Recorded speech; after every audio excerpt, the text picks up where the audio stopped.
कोहिस्तानी साहब, अब जो बात नकवी साहब ने कही कि ऑफकोर्स पीटीआई का पुराना नैरेटिव था कि हम इस्टेब्लिशमेंट के साथ मुज़ाकरात करेंगे, हुकूमत के साथ नहीं करेंगे, लेकिन अब वो बता रहे हैं कि जब उनकी तरफ से मैसेज आया कि हमारी तरफ से मुज़ाकरात यही करेंगे, तो फिर इन्होंने रियलाइज़ किया कि हुकूमत के साथ मुज़ाकरात होने चाहिए। क्या आपकी नज़र में हुकूमत सीरियस है नेगोशिएशंस में इस पीटीआई और इमरान खान की सिचुएशन को डिफ्यूज़ करने में? कोहिस्तानी साहब देखें, अगर ये संजीदा है बानी पीटीआई, अगर इनका रवैया ये अपना दुरुस्त करते हैं तो मैं समझता हूँ पार्लियामानी अगर पार्लियामेंट के अंदर बात करनी है तो वहाँ पे हाउस कस्टोडियन है स्पीकर साहब, तो इनको चाहिए स्पीकर साहब से रब्ता करें। अगर इनको वजीर आजम से बात करनी है तो अपोजिशन लीडर कायदे ऐवान से बात कर सकता है, खत लिख सकता है। अगर उनको कोई भी मामलात हैं वो आइन उनको इजाज़त देता है और ये बड़ा फोरम है। अगर सियासी मुस्लिम लीग नून से इनको पार्टी से करनी है तो हमारे पार्टी के सरबराह नवाज शरीफ साहब हैं बानी पीटीआई, उनको खत लिख दें। रास्ते खुले हुए हैं इनके पास, ये फैसला कर लें।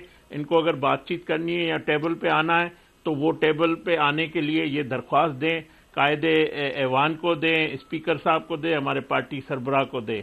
तो क्यों नहीं, बातचीत से ही मसाइल हल होते हैं, के अंदर तो कोहिस्तानी साहब का हल है। कोहिस्तानी साहब, ऐवान के अंदर तो सारी लीडरशिप ये कह रही है कि इमरान खान ने कमेटी बना दी है पीटीआई के अंदर मुज़ाकरात के लिए, हम मुज़ाकरात के लिए तैयार हैं। और आज तो मरवत साहब के बयान को ख्वाजा आसिफ ने हवा का ताज़ा झोंका भी करार दिया।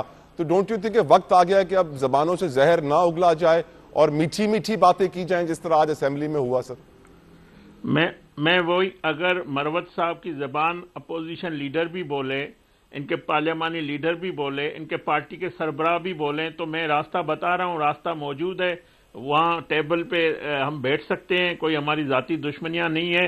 बाकी जो बात है, जो बात इस्टेब्लिशमेंट के हवाले से की, 9 मई पे इनको एतराफ़ भी करना होगा, माफ़ी भी मांगनी होगी।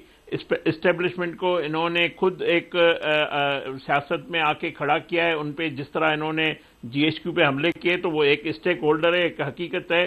उनसे उनके जो मतलब मैं समझता हूँ उनको 9 मई में इनको एतराफ़ जुर्म और माफ़ी मांगनी चाहिए और तभी ये आगे बढ़ सकते हैं। और मैं रास्ते सारे मैं इनको बता रहा हूँ, इनको पता भी है यही रास्ते हैं। अगर इन सब स्टेक होल्डर से बात करना चाहें, आए, वेलकम।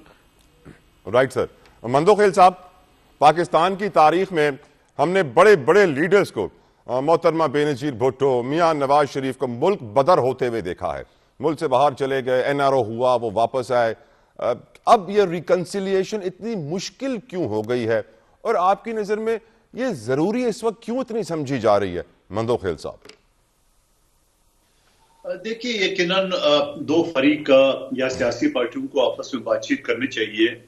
मैं ये समझ रहा हूं कि अल्लाह अल्लाह करके पीटीआई इस बात पे तो आ गई है कि हमने हुकूमत से मुज़ाकरात करनी है, मगर नकवी साहब ने बांडा फोड़ दिया है। आज क्या मैं उन्होंने कहा, यानी अभी तक उन्हों के चक्कर में पड़े हुए। वो भाई उन्हीं की जान छोड़े, सियासी पार्टियों का साथ दे, उनके साथ डिस्कस करे, आपको रास्ता मिलेगा, आपको डायलॉग मिलेगा, आपको रोल मिलेगा। अभी तक आप उन्हों के चक्कर में पड़े हुए, तो आप मुझे बताओ उनसे कौन मुज़ाकरात करेंगे? मैं ये नहीं कहता हूं कि ये तूक के छाट रहे, अच्छी बात है।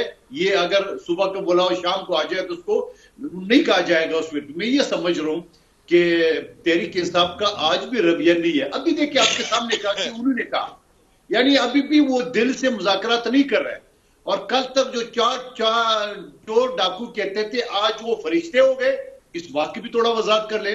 और दूसरी बात ये, जब से ये गैंगस्टर पकड़ा गया जनरल फैज हमीद, इनके तोते उड़ गए, क्योंकि उनको 2 जूते पड़े ना, तो उसने सब बता दिया कि किस तरह फौजी बगावत का मंदोखेल साहब, इनोसेंट अंटिल प्रूवन गिल्टी, आप अभी से उसे गैंगस्टर कह रहे हैं? सर, अभी तो केस चल रहा है, फर्द जुर्म आयद हुआ है, दलाइल आएंगे।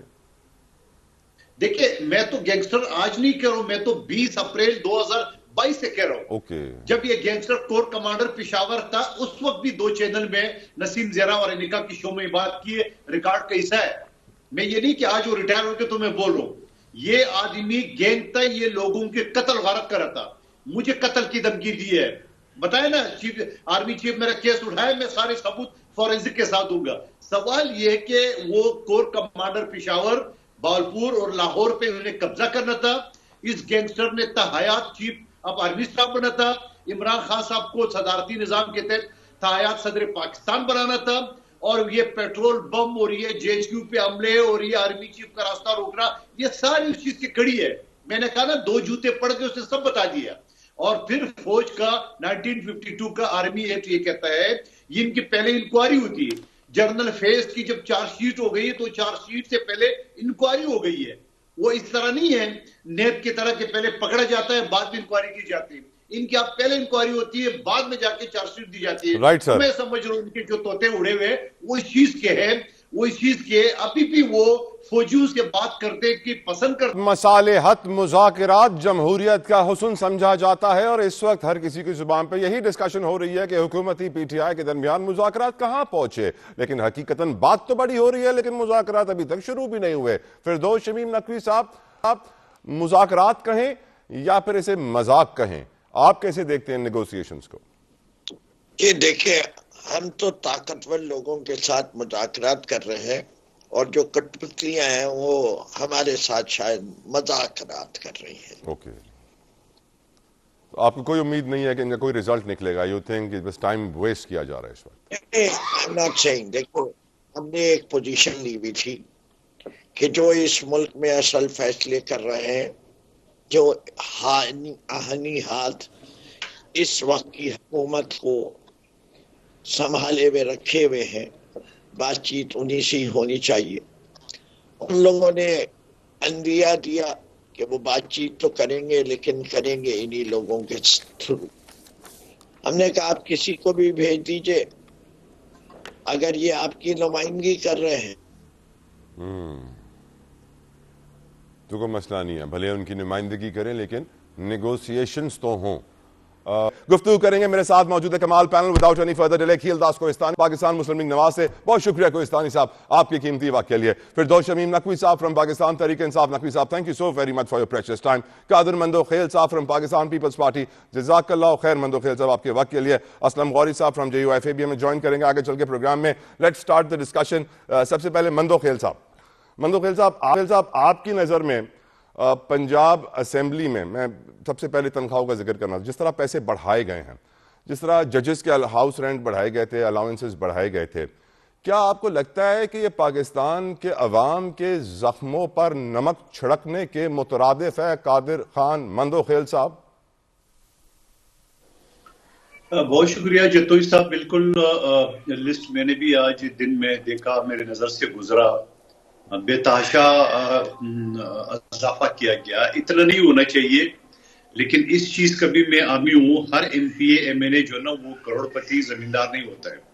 बहुत सारे गरीब और मिडिल क्लास के लोग होते हैं जिनकी 76,000 भी यकीनन गुजारा नहीं होगा उनका। मतलब पिछले असम्बली में हमारी तनख्वाह कौमी असम्बली में 1,77,000 थी, तो हम तो अपने मुलाजमीन की तनख्वाह अपने जेब से अदा करते थे। लेकिन बहुत सारे इस तरह MNA और MP है जो करोड़पति के अरबपति है, तो इतना नहीं होना चाहिए, लेकिन 76,000 भी मुनासिब नहीं है मेरे हिसाब से। लेकिन 76,000 से 4 लाख रुपए कर देना, हाँ ठीक है, डबल कर देते, डबल से थोड़ा ज्यादा कर लेते, 2 लाख कर लेते, 4 लाख की जम थोड़ी सी नाइंसाफी है। नकवी साहब, आपकी राय इस इशू के ऊपर? Sir,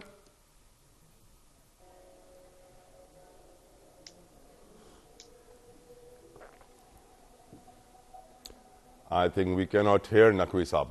We'll come back to you, Naqvi साहब. कुछ टेक्निकल एरर है, we cannot hear you, sir. I apologize.